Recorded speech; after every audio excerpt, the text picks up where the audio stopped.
Howdy, what's up? If I look a little crusty, it's because I am. But I did take a nap before doing this, which was absolutely not even it's not an option to not take a nap. So so I have somewhat of a rested mind, I guess. It was weird. It feels like when you wake up from one of those jet lag naps, like you're climbing up from the bottom of the ocean or something, right? It's so weird. And that you keep hitting snooze and hitting snooze and hitting snooze. Maybe my trick with it is to not go too long. You can't go beyond 40 minutes or something, because if you do, you're gonna go into a deep sleep and then you're gonna be screwed. So you can't. I mean, sometimes you're like, I don't care. I'm just gonna do this for 2 or 3 hours or whatever. But then you're kind of committing to like screwing up the night sleep. So I try and go about 40 minutes, but then I do end up hitting snooze like 3 or 4 times after that. Uh, and at least, and then every time it's just like, and trying to climb up from the bottom of the ocean. It's super weird. But anyways, it's a nice day out. I'm in Cambridge, and it's evening in Cambridge here, and I feel all right. I mean, relatively speaking, I had a pretty good day. I went into town. There's a place here that you can get a gluten-free fish and chips, which I like, with all these different kinds of batter. They got this lemon seaweed herb batter. It's like really delicious, and with really good tartar sauce and just cod fish and chips, and mushy peas and cider and all this. I did have a cider earlier. That was what finished me. It's like, oh, now I need to go to bed. Just one of those was all that took. But you can't have fish and chips at a pub without a cider. Come on. Most of you would do a beer, I guess. But anyways, this week, of course, the big fun thing I did was the SDE-3000 EVH release, which, I've been working on forever, that project with those folks. And not forever, but, really hard consistently since last fall, I guess. So, and it was just really exciting to finally have it come to fruition and birth it into the world. I'm trying to think of what to do with the other 2 tracks from the video, because I ended up doing 3 tracks total, for the Boss official release, and then one of them, at the request of Matt Brook from EVH, I did the one that you heard in my video, because I could have done any one of the 3. And the one that you heard in my video was actually something I'd written before and used for another. I'd used it years ago for an Eventide video, but he just really liked it, and he's like, "You think it matters that you've played it for?" And I don't think so. It's like an original song I composed, so I might as well just use it again if you want to use it. If you like that one. And he said, okay, cool. And so that's what I did. But there's another 2, that are, and he helped me write them, to be fair. We got together in my studio, and he had a couple riff ideas that he ran by me. I went, oh, that's cool. Oh, that's cool. And then I took them and just expanded on them and wrote other sections and stuff like that. But he had a hand in the composition. So I think what I might do is just put them out like as other videos with still shots of the pedal or something like that, because they were really created to show off the pedal. So in the same way the other one does. Yeah. Philip says definitely interesting comparisons to the DD500. Well, they went a lot further modeling this version of the SDE. I mean, really got into it deep, and got Yoshi involved, and just as far as the sonics of I think the kind of the analog sonics and stuff and whatever's going on surrounding the delay was what they really, and then just also the character of the delay, making sure it responded the same. And it's so close. It's like the way the mod works, the way the filters work. Of course, a lot of the same things aren't available now, and there's newer technology as well. So it's like a 1-2 thing, I think, where it's like they had to probably kind of adapt modern stuff. And why would you want to use the old stuff? Because it would be heavier and more, more of it and bigger and all that stuff. So it was like that was the challenge on the engineering end. Um, and I think they just nailed it, because the thing sounded so good. But we made changes throughout the, to hardware and all kinds of things throughout the process, and really kept refining it and hammering away on it to really get it to a point where it was kind of a really fascinating process, because I've never done anything like that with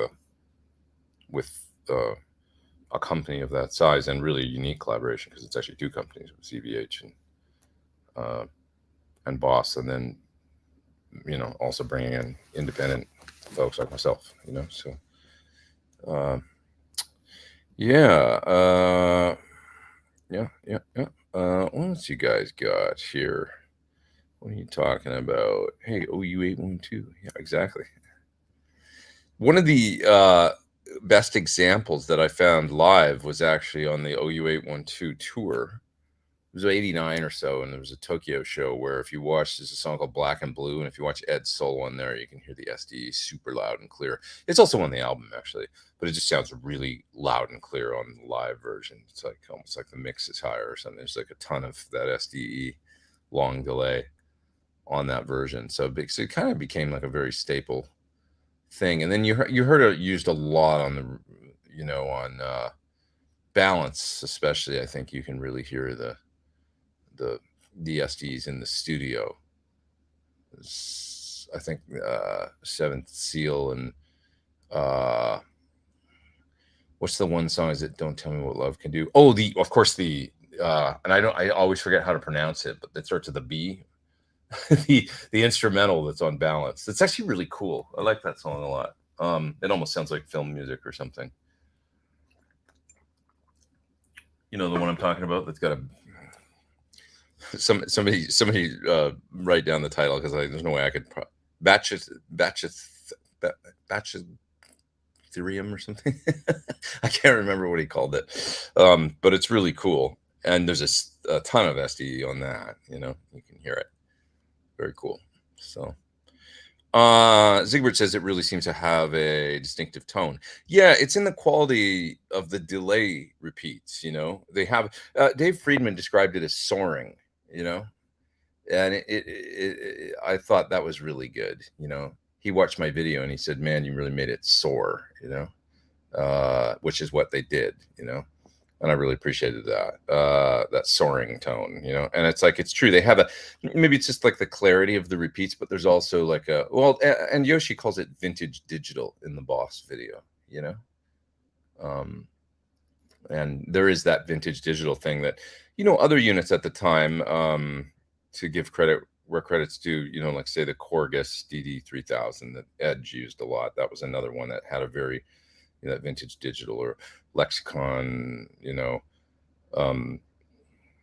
PCM 41, 42 other legendary delays. But the SDE-3000 is right up there with those, of course.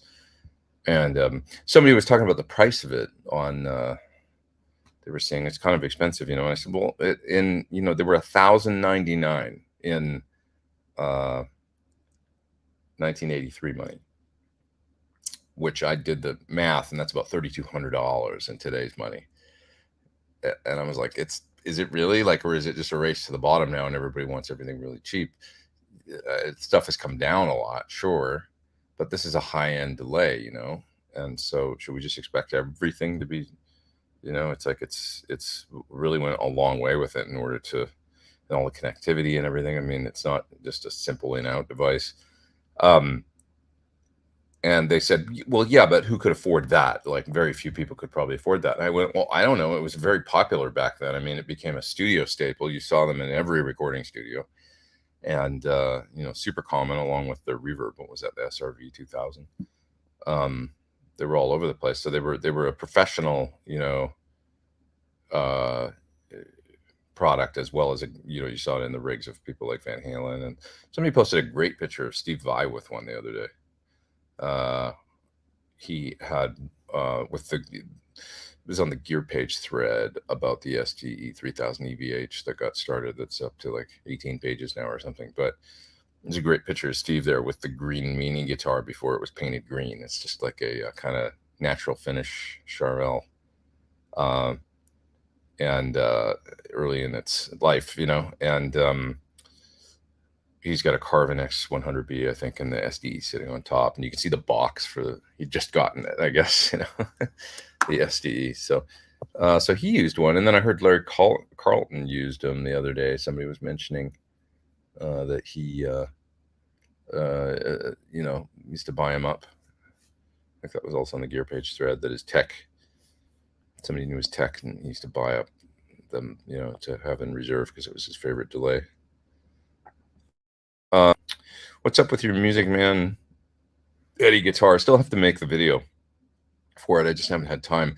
Truth be told, the EVH back to the delay project took a lot of my time. Like it just, I spent a lot of time on that, you know, because I was doing things like not just doing videos and stuff, but like the player's guide out that. Like the bosses, you know, they were a very thorough manual for it, but sometimes their manuals can be, you know, like it's deep, you know, and you might just want a simple answer to something. And so I said, why don't we tackle writing a, you know, originally sort of a startup guide or something, but then they had a startup guide already. They've got a simple manual already. So we wrote yet a third one. I think more is better than less, you know, with documentation with that thing. And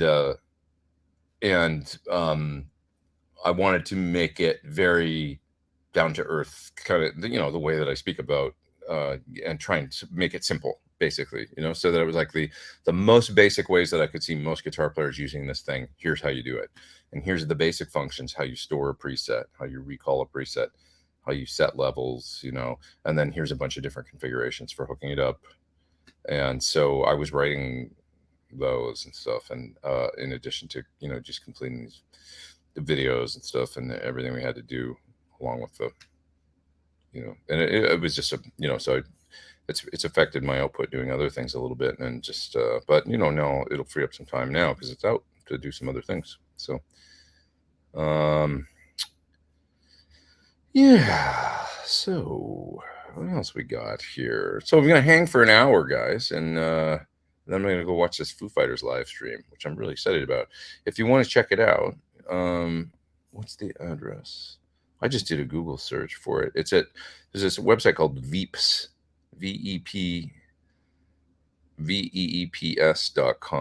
Just search for Foo Fighters live stream on Google and you'll find this website. It's like you get a free ticket, you know, and then you can sign up, and then the show is going to start in a little bit here. So pretty excited to see what they got going. The live stream from their studio. There is a super sticker from Joe. Thank you, sir, for $20. I appreciate that. Super chat. Thank you. Thank you. Music Life with Arthur Gonzalez says you definitely hear on the Balance album. Yeah, that instrumental on the Balance album. That's probably the clearest how you say it. Baluchatherium. It's pretty cool, that tune. I like it. It's awesome. And yeah, it's like loud and clear on that. Watch the video on the new delay pedal, went straight to Sweetwater and reserve mine. Awesome. Yeah, I mean, yeah, do it with the micro pitch. You know, if you do a stereo rig, it's really easy to do with a micro pitch. I had some questions about how to incorporate a micro pitch with it. If you use a micro pitch and you want to do wet, dry, wet, you're going to have to, at that point, use some sort of mix unit, because micro pitch, no fault of the SDE, the micro pitch doesn't have an analog drive through. If it did, you could utilize all the features on the SDE, but it's just, you're going to have to do it in a different way if you want to do the micro pitch rig. That's all. Yeah, towards the end, Eddie wasn't, you know, well, last 20 years, he wasn't using a micro pitch. So he was done with it after about 95, or 6 or 7, something like that. And then he, you know, all the last, you know, tours and stuff like that, he was just SDEs, and he would use the Lexicon for Cathedral. Why? I don't, because interesting. He could have done, I guess he just liked the sound of it on Cathedral. He could have done the delay easily in the SDEs as well. But I think he was a guy that just, it's like Chris Lord Alge, very legendary mix engineer, also does a one sound, one kind of thing in his studio. So he's got this crazy studio with, mix room and everything, with all these, if you see pictures of him in his mix room, all these compressors, 1176s and reverbs and everything. He doesn't change from one stand. Hope I've got that right, but everything stays on a setting. And they don't really get adjusted, and that's kind of it, with the way very simple, used a few, for a guy that was as creative as he was, he used sort of very few presets. He just found the sound that he liked on that thing. For example, kind of almost everything was like one sound. You push that button in on the EVH version, there it is, one phaser setting. It's not like he did fast ones and slow ones. He found the sound he liked, and then that's what he used it for. But anyways, I digress. If you want to use a micro pitch, what I would do is get something, and this would be great. You get something like the Musicom Lab Parallelizer, which is one of the best parallel mixers out there for pedal boards. It's kind of like nothing existed like that before. I mean, you'd need a rain line mixer or something, but it's even got more options because it's got, I believe, 3 full, like you've got your dry path in it, and then you've got provisions for 3 full-on stereo paths of effects. So, and it's very small and fits on a, fit on a pedal board. So, I mean, small for what it is. It's got 4 pots on it, and you've got this great big individual pots for like each effect. So that's the way I would go if I was going to do something with just because you run into the same problems that you would have with the big units, which is like, some of the stuff has analog drive through, some of the stuff doesn't. Ed, when he did, like, I think, there's different things. We had the Bradshaw rig, I believe, like the Bradshaw, the original thing had parallel loops in it, the original Bradshaw interface, 2 loops for the Eventide and the Lex.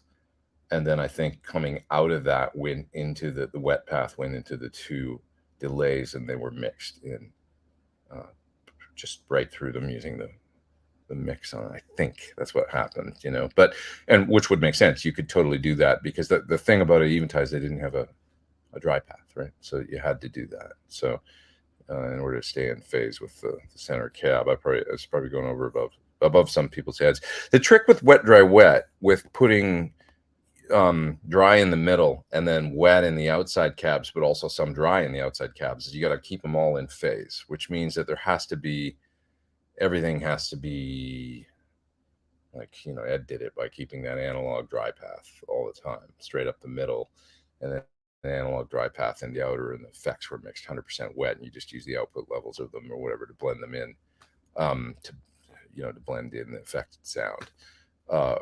Which, it's just with every rig, and whenever you're combining things like that, where things could potentially go out of phase and get comb filtery and stuff, you just have to take some stuff into consideration.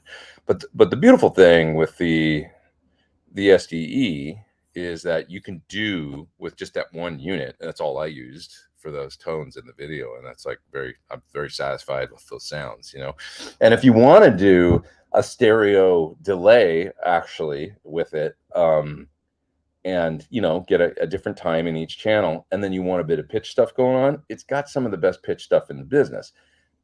Eddie Van Halen just didn't use it really for that. He used the Eventide for the pitch and stuff, but it's like you can do a beautiful chorus with it. So if you want to add a little bit of shimmer and stuff, you can use one of the delay engines to do that, and then you can use the second delay engine with a different delay time in each channel, because each one, you can get up to 4 taps with it. It's kind of interesting, like 4, which you could, even if you had 2 of the original units, you'd only be able to do 2 separate delay times, 1 in each channel. With this unit, you can do up to 4 taps in series, running them all into one another, 2 different parallel modes, where you've got in the right and left channels 2 delays, 4 different times that you can set. And then in the second parallel mode, which is the way Ed would use it, you've got a separate delay here and a separate delay here in the right and left channel. Sorry, I know I'm probably a little all over the place today and a little scattered. It's just the jet lag. It's weird because I actually feel pretty awake, but I sound like I'm talking a mile a minute to myself right now, and like probably not making a hell of a lot of sense. But that's just, bear with me because I've been traveling. I'm in Cambridge. How did you get to play through Ed's rig when it was set up for A/B comparison? So yes, we used the his rack and we did this a lot to go back and forth because we had to make sure that everything sounded the same. That was the whole thing. We're like, you never would have let this go if it didn't sound the same. So we have to do it there and go back and forth between. So it was a very, very fun special time. Very fun special time. Pinch me, right? It's really rewarding to be a part of that. How does it go in front of a dirty amp? I really usually detest the sound of time-based effects in front of amp gain. Well, and see, there you go. You like the Halo, right? And I agree. And there's other folks that like the Halo as well quite a bit. The Halo, you can make it quite dark. And I always find that if you can shave some of the high end and some of the low end off the delay in front of dirt, that's what really helps, because to kind of make it work, the dirtier the sound, the less, your mileage may vary because there's a lot of people. I mean, when I think about players like Dave Navarro or different players that run just Boss DD3s right into the front of Marshall amps with dirt, they don't care. It's a different sound, but it's basically a full spectrum digital sound, relatively speaking, full frequency that they use. It's just that if you cut the high end off, as you can on something like a Halo, and you can do it on the SD-3000 EVH as well, and you cut the low end off, then as the delay's tailing out, it gets more mid-rangey, and it tends to sink into the background a little nicer, which is helpful when you go at dirt, because it's less stuff to kind of collapse and cloud up the straight up sound. That said, it's no comparison with running it post distortion, which is going to sound way cleaner and way more as Ed used it and as other players used it, Yeah.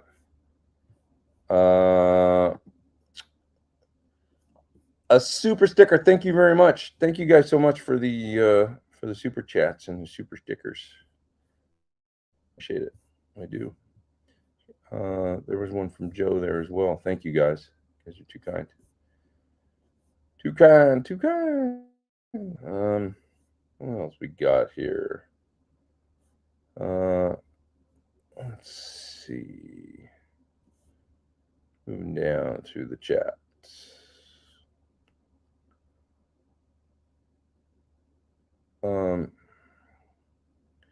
There are strong rumors Oasis are getting back together as some big gigs are being organized at Edworth, UK. Really?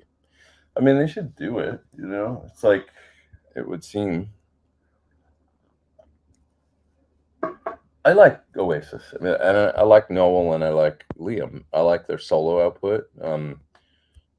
Especially, I like I love that Liam seemed to finally come into his own, because he wasn't really a writer per se, and then he kind of found his way and also seemed to, still Liam, but he seemed to he's grown up now or whatever, a little more.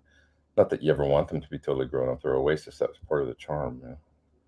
And Noel, I love the stuff that he's done. For the last 10 years or so, especially since that record that came out in 2013, some beautiful stuff that he's put out, and very, mature, and he just became he just continued to evolve as a writer, I think, and it'd be great to see those guys back together. The saddest part about that is the feud or whatever, and between family. It's like, you can't get that time back, and I know probably some awful stuff went down or whatever, but it's like, geez, so hope they get it back together and do it. That would be cool. It's sort of it's funny because Oasis, although they were everybody knew who they were all over the world, it's hard to sort of overstate how big they were in the UK, specifically in Europe, and compared to there's kind of during that time, there's not really anything like it in America, they were so massive, and that didn't translate like that overseas, so but it would be a really obviously a huge deal, you know. And yeah, it'd be nice to see, you know.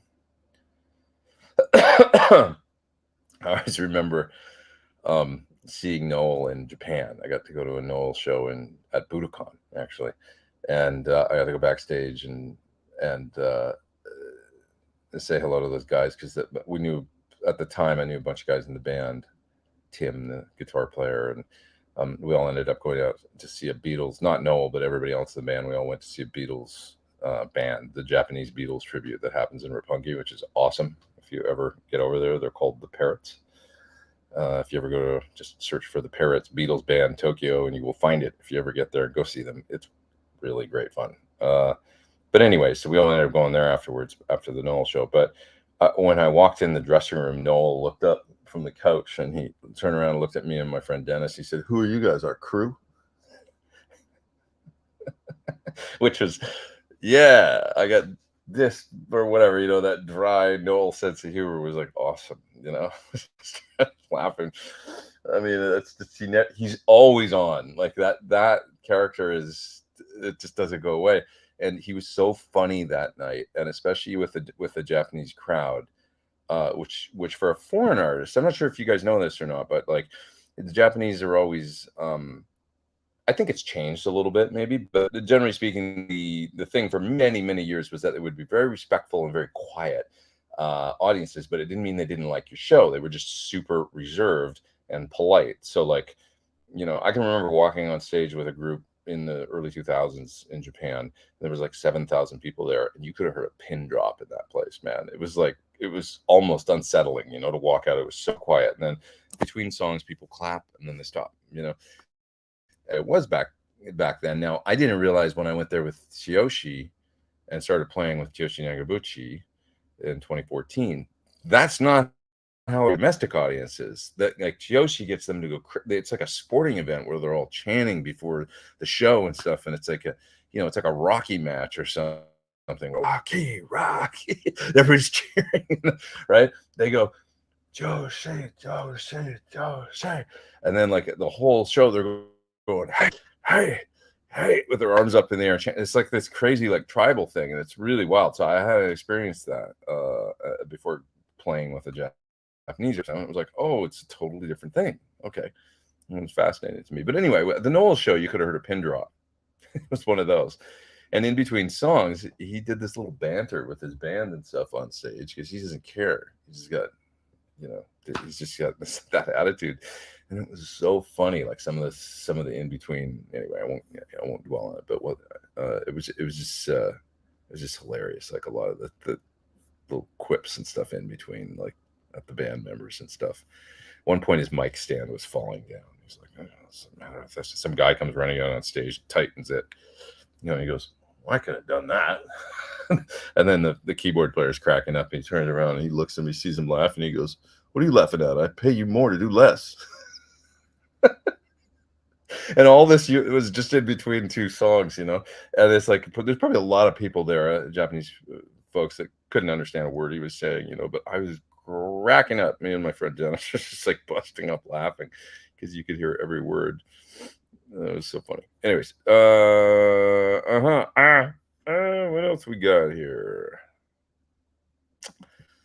Lechley has a D loop, which seems to allow one to put pedals in parallel, and there are little knobs to control the mix. It's a yellow pedal. Interesting. Yeah, that would be a probably something like that. Just you know, you could run in an effect loop and do that. I mean, that would work if you ran like into that pedal, put something like a pitch factor set for kill dry in the loop, and then the mix knob just becomes an output knob, and then you were to run this, I guess, the stereo outs of that, except then how do you do the dry path? Does it have a center dry path? See, that's why the parallelizer, I don't know about this Lechley one, that might work, but the parallelizer allows you to do the wet dry wet thing because it's got the center dry with a separate control. Yeah, I think there's a way to do that. So that always allows you to keep the the dry, or actually, you know, you could just do the line out box thing too, like Ed did. That would be the easiest way to do the center dry, and then do the easiest thing once you start combining other pedals is, and you want to do full wet dry wet, is to do it the way that he did it, which is to have a line out, separate line out, you know, driving that center cabinet, and then that just stays, you know, and then like to do the outer cabs, you do the mixer thing and stuff. That totally makes sense. It's tried and true. But like I say, you can totally get there with the I mean, like, you don't have to do things the exact same way. Like, you might find doing a delay in the SDE and then doing a little bit of pitch, like a chorus in the SDE, with the other delay engine, and then just running the 3 outs and keeping that center dry. You might go, this sounds amazing. Like, I don't need any other pedals. Like, this, it's not maybe exactly the same sound that he did, but that's okay. You know, you don't have to. I think part of the thing was, and there was a big push for this throughout the project, was that, like, Matt Bruck was like, he would have wanted people to do things like you know, push forward and do things not the way he did them, to do things differently, right? And I was like, oh, yeah, that's true. I mean, he was always like that guy, like, do your own thing, you know, don't cop my, like, here, you want my sound, you can have it, but push forward and do your own thing, you know. And so I love that attitude, and you know, like, that's how the kind of the idea of making some presets, just you know, I did 8 presets for the unit and with the team, but like I dialed them in and stuff, and then, you know, I would show them to Matt, and we would talk about them and stuff. And it's like that was that I was like, well, let's do 8 where we go beyond kind of, you know, just, we don't need a million, we just need like 8, you know, where it's like simple, like, you know, your smorgasbord of delay, and then you know, you take one of those and tweak it into something special for, you know, I'm just being redundant. I guess I already talked about this in the video, but it's like, yeah. All right, what we got here? Let's see. Just got back, Sam says, from Spain, just coming off first jet lag experience. It's a little like being sick, isn't it? It's a little like, I got a 5150 hoodie on right now. Check this out. It's got Frankenstein on the back. It's a little, it feels a little like being ill, doesn't it? It's like a weird, you know, and it gets more normal over time. But when it's severe, it's severe. You know, the worst time of the day, generally, if you're coming to and from the States, I find the worst time of the day is mid-afternoon. If you can get past, or maybe late afternoon, depending on, you know, if you can get past that 3, 4 p.m.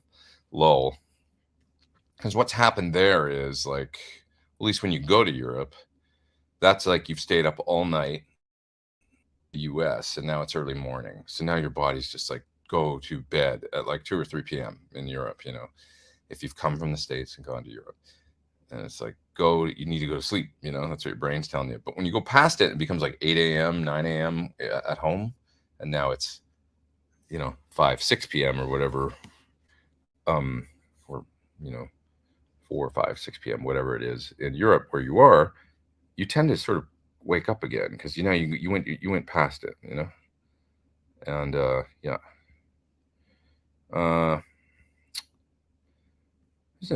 I don't know this piece of gear. The dumb question I've asked everywhere and still no answer. Can I use a electroharmonic pitchfork to go from standard tuning to E flat? I don't know, to be honest. Is that like one of those pitch pedals that lets you, like a drop or whatever, that lets you actually change tunings?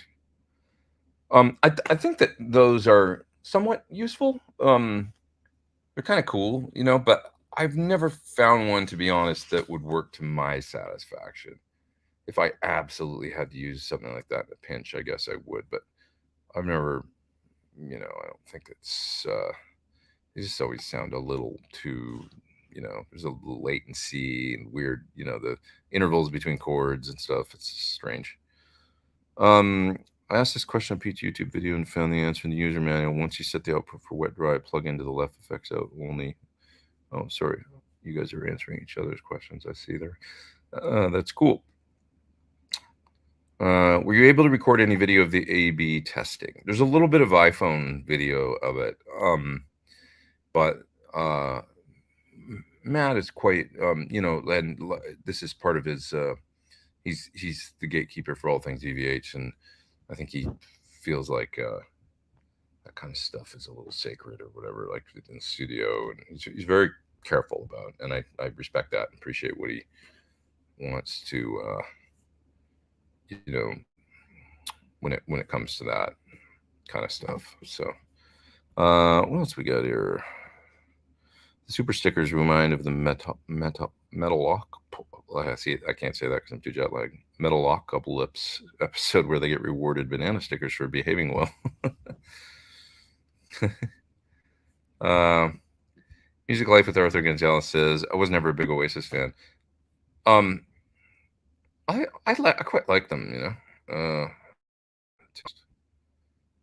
do. So I like exactly one Oasis tune.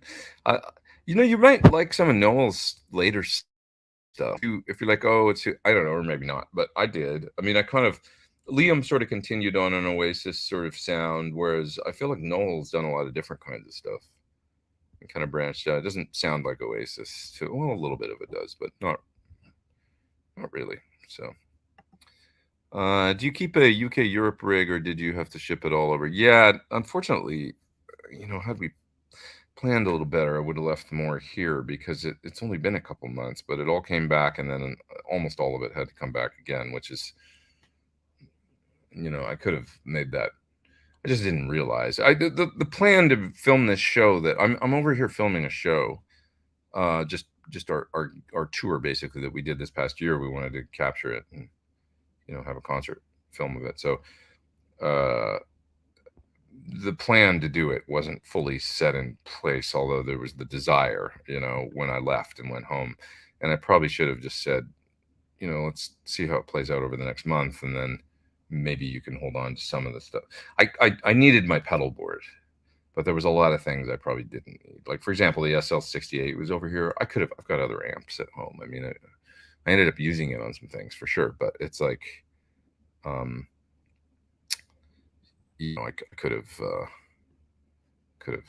probably left it. So I see the Foo Fighters stream is like, there's just like a countdown going, and there's like a lot of people signed on. Doesn't have a counter to say how many, but the comments are moving quite a bit faster than the comments on my live stream.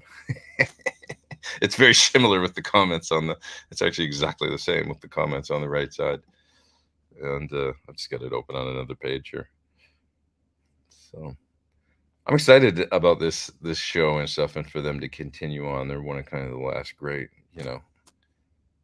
old school original rock and roll bands. So that's cool. I want to see what they do today. All right. All right. I'm gonna move down in the chat a bit. I got a super chat there. If you recorded a clean rhythm part with a stereo ping pong delay, but then want to add vocals, would you then put them up the middle? If panned, will stereo delay be off? Well, that's a really interesting question. What you do with things in the stereo spectrum, this gets into a bigger, what you do with things when, like, is a ping pong delay a good idea, depending on what else is going on with the music, it's a really good question.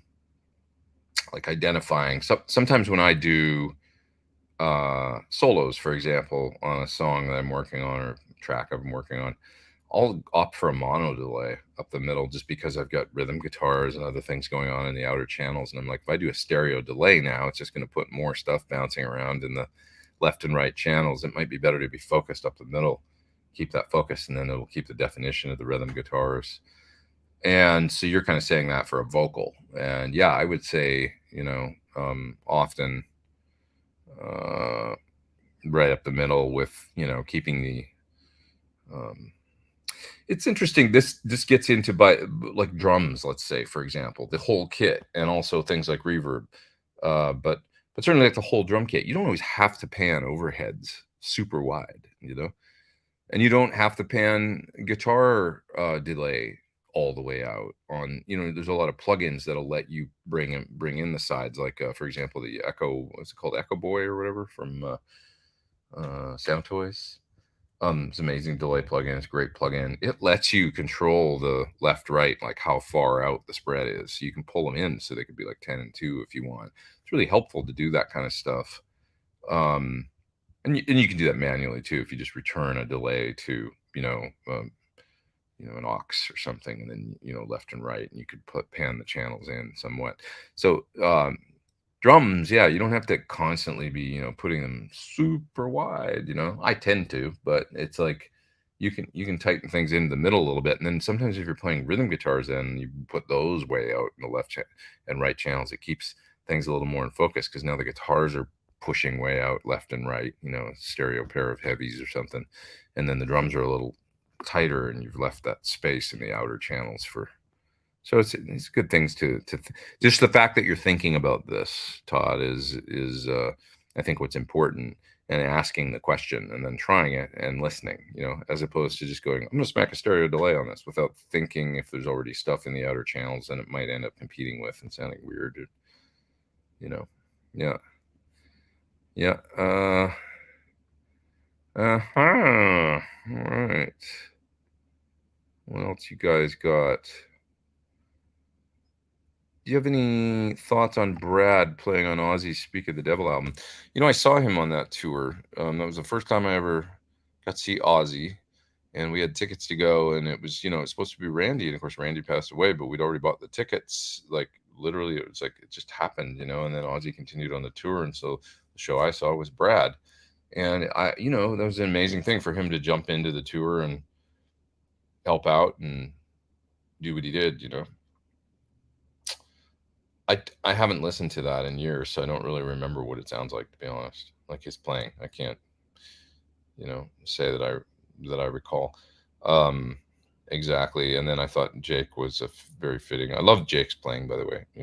He was awesome coming in shortly thereafter to fill those shoes, big shoes to fill. So, but I don't really remember it, although I saw the live show. I can't really remember what that album sounds like in particular. So, yeah. Gary says Noel never springs to mind when talking guitar players. Yeah, but he does come up with some really cool stuff. Like,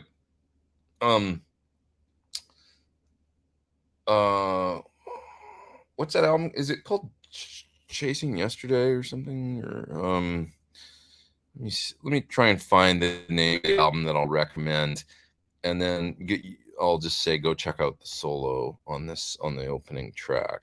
I'm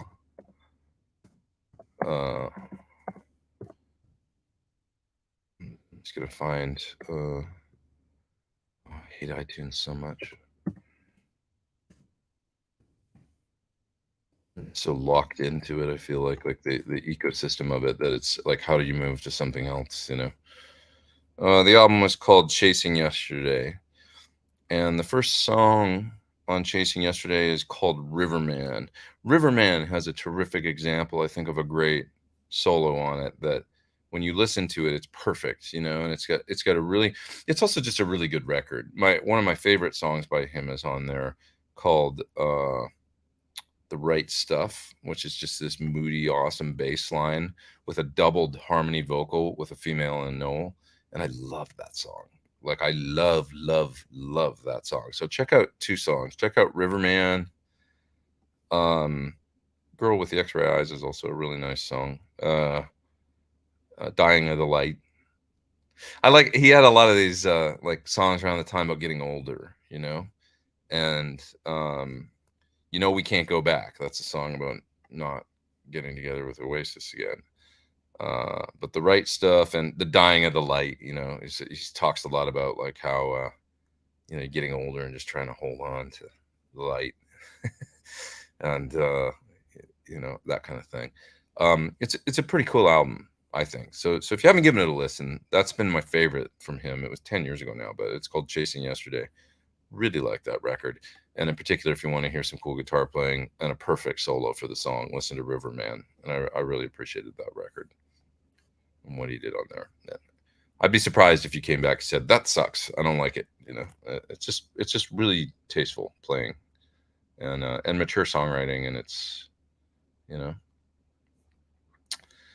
All right. What else we got here? It's about 19 minutes till the Foo Fighters, so I'm gonna hang for another 19 minutes, and I'm gonna abruptly jet and watch the beginning of the show, and then I also need to quickly thereafter think about what I'm gonna do for dinner around here, because Sunday night in England there's not a lot of options, so gotta get on it. But anyways,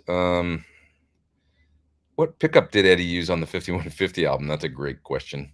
You know, a lot of people think either he used a JB at some point, and supposedly there was a JB with a busted coil in the Kramer guitar. You know, that when I think maybe is that the Larry DiMarzio thing when they were examining it to see what was the pickup in that guitar when they were starting work on doing the pickups for the Ernie Ball Music Man EVH model. Supposedly it seemed like it was JB. It would seem like 59's JBs was kind of like, you know, in a lot of those 5150 guitars, you know, right? I mean, I think it was pretty common then. They were like popular guitars with Duncans in them. And to be honest, you know, one of the things that I always say is that I don't think it matters as much in that era because of the effects. Specifically, because of the Eventide that era. You could smack that thing on a lot of different amps, and so, you know, it's different sounds on the albums. Like, I mean, moving from, you know, 5150 OU812 to For Unlawful Carnal Knowledge album, there's some great sounds on For Unlawful Carnal Knowledge, but I don't think they're, you know, even though it's completely different amps and stuff. Like, I mean, he's in Sultan and using the 3+ a little bit and doing some different stuff on that record.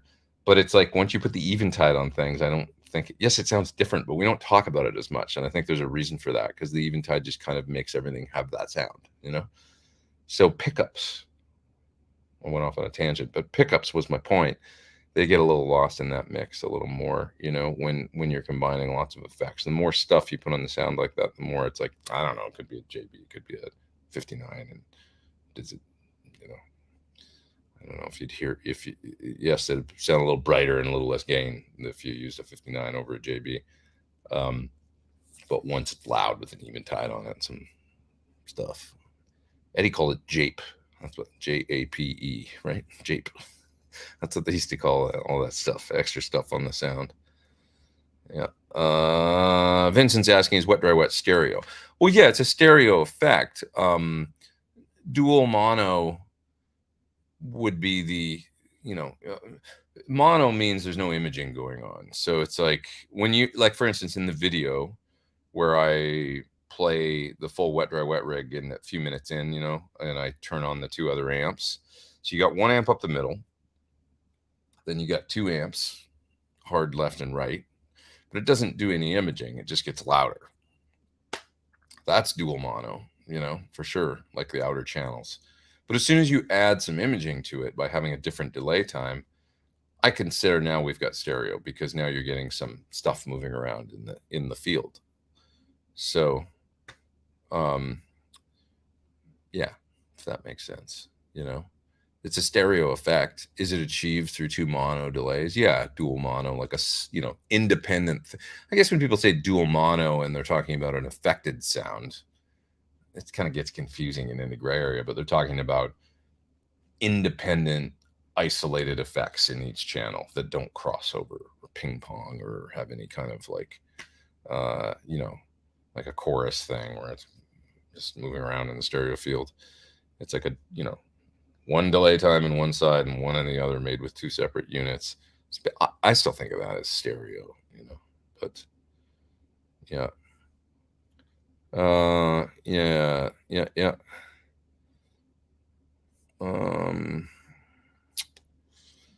Okay, I got 15 minutes left here. What's this?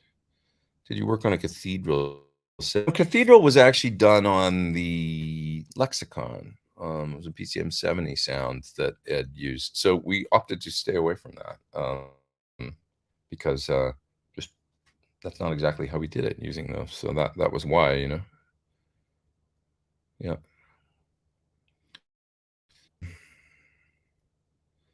Okay. Thanks for that super chat there, 40 Grit. I appreciate that. What's the best sounding volume control low watt setting, like 30 to 5 to 1 watt switch volume control in the loop or reactive load? Well, I'm always of the mind that a load box like the power station tends to work best for attenuation like that. Load the amp down to line level and then just use that volume control of the clean kind of tube power amp on the unit to get to where you need to go with volume. You know, it just is the most transparent in my experience. You know, there's other ways to do it, but I did a video where I was using the Iron Man attenuator, you know, demoing the Soldano cabs the other day, and I put that up. That's up on my channel now, and you can hear that. I mean, I didn't really demo the attenuator, but I just set it back a couple of clicks and used it. That thing works quite well for doing that. Have you got any 7.25 like traditional radius strats? Ooh, they're doing some case loading in off the trucks on the Foo Fighters live stream. Sorry, I got distracted. But you're seeing a little bit of action on the live stream. For those who don't know, I'm going to jet at noon because I want to watch this Foo Fighters live stream selfishly. So it's free. You can go watch it on their But so my vintage Strat is 7.25 original radius. I probably have another couple other guitars that are my telly. My telly would be that as well. 66 telly. Somebody's saying worst jet lag. Sorry, just changing my screen a little bit here. Where did that comment go? Sorry, guys, I'm a little slow today from jet lag. I can't find somebody was saying worst jet lag was Hong Kong. Oh, there it is. Worst jet lag for me was Vancouver to Bangkok. Yeah, Bangkok's probably even a little later, or sorry, earlier, further ahead than Tokyo, right? It's probably another time zone forward, right? I would think. So that's probably 10 hours off. As far as you can go is 12, right? That's it. So yeah, anytime. Asia's a tough one, you know, doing headed to Asia and stuff. It's pretty gnarly. If you had to pick a semi budget shredder guitar, would you pick an RG550 or one that Kramer Bretta vintage? I don't know. I mean, it's pretty different, to be honest, because of course with the Bretta you've just got one pickup, and with the RGs you've got, you know, the extra. You want a neck pickup? That's a huge one, you know. I personally, I mean, you know, look of something like Kramer or Charvel. A budget I would probably go, to be honest, I would probably pick one of the Charvels, like the modern, you know, maybe made in SoCal, kind of going to do everything you need, you know. Get one set up and you know, or one of the EVH for on a budget, you know, under $1,000 kind of guitars, or $1,000 to $1,500. Speaking of jet lag, Christian says the overnight from the east coast of the U.S. to Europe bangs me up pretty bad. Yeah. It is. It's pretty gnar. Like so you're saying that you check into the hotel right after you land. I had to check. I got here and I had to get a car and then drive about an hour and 20. So because Cambridge is outside of an hour and a half maybe from Heathrow. So, you know, then you do that. And then I had some issues at the hotel here because these hotels frankly suck. That, you know, I don't know why, but we stay at this place that is the stupidest hotel on earth, in my opinion. The Premier Inn. You know, that's where we tend to shack up, Premier Inns. And anyway, they're just not great. But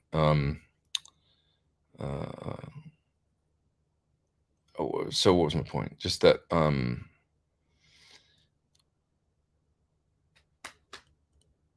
yeah. So I checked in, trying to think about my day through my jet lag fog mind. I checked in and then left and went for a big walk around town and went and got some food and stuff.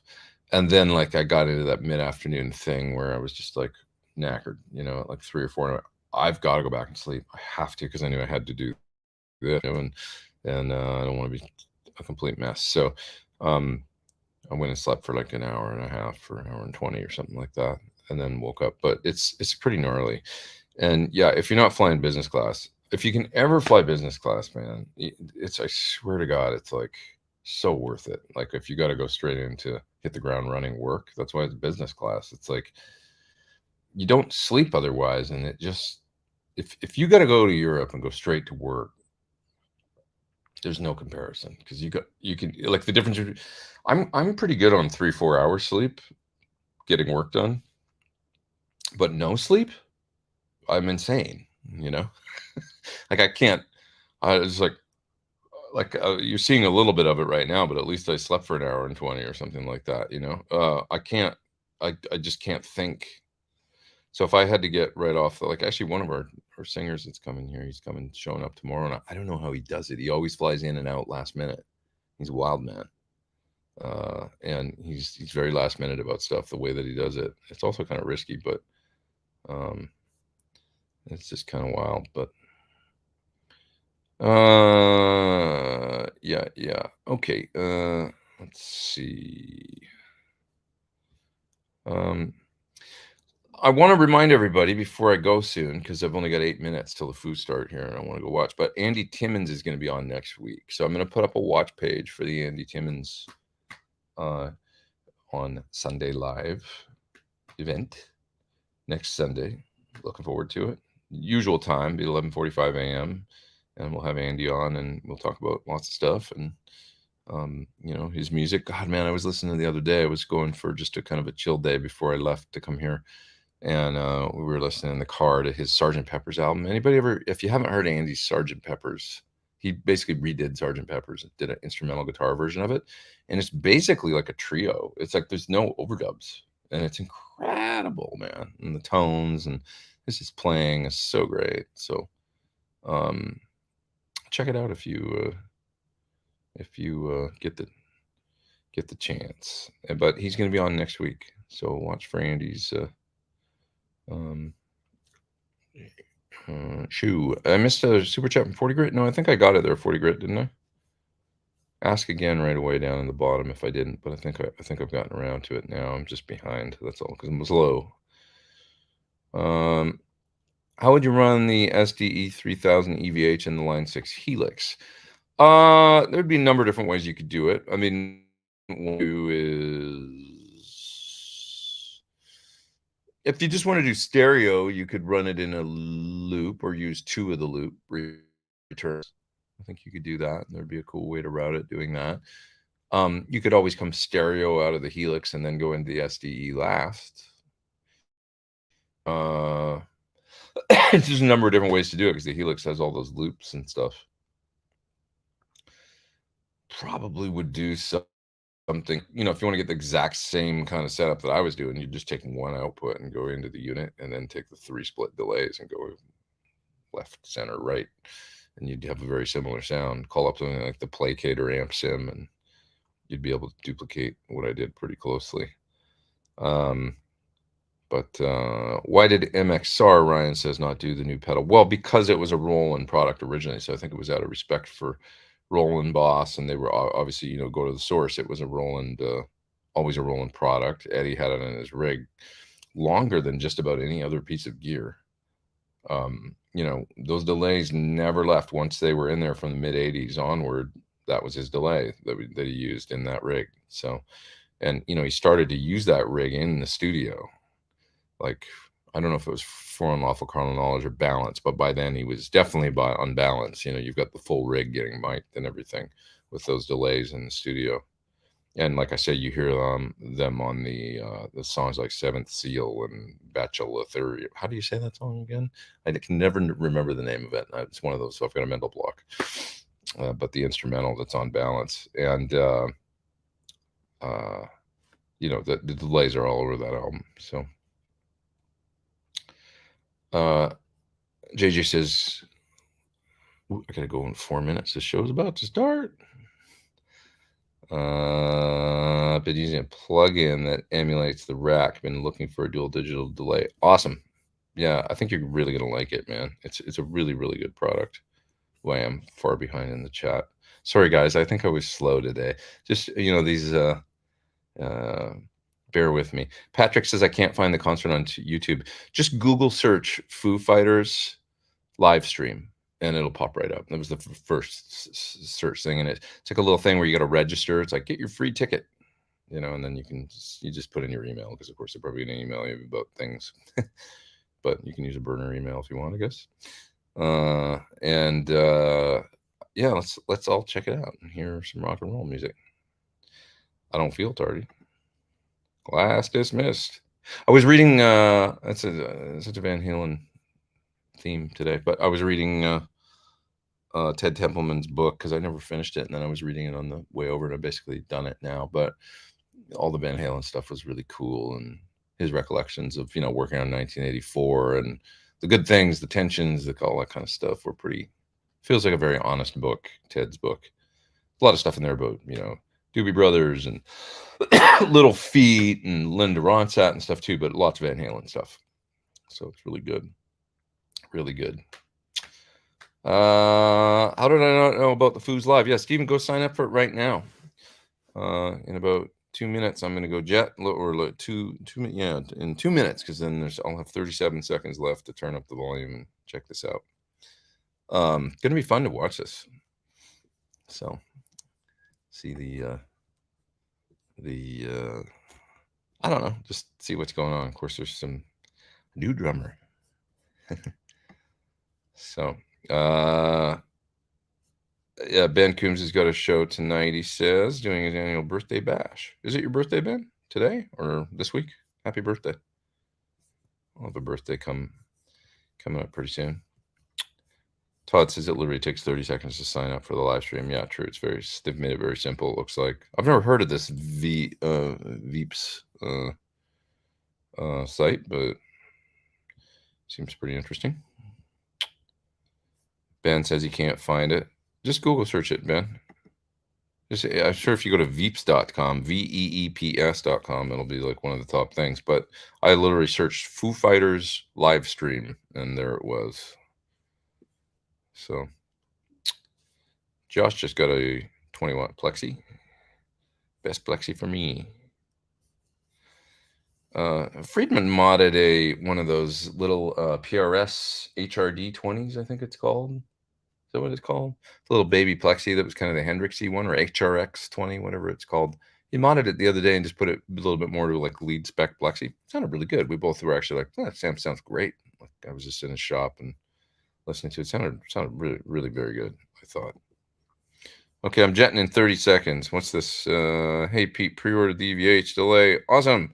Already have a wet rig, limited with the delay. The new product will eliminate half the things on my board. That's the thing, it really does make, like, no matter what, wet is like, well, is the juice worth the squeeze? I mean, it's an amazing sound, but you gotta have, some amps to bring, some cabs, but this makes it easier. So it does do it in a really unique, kind of innovative way, and I think is really cool.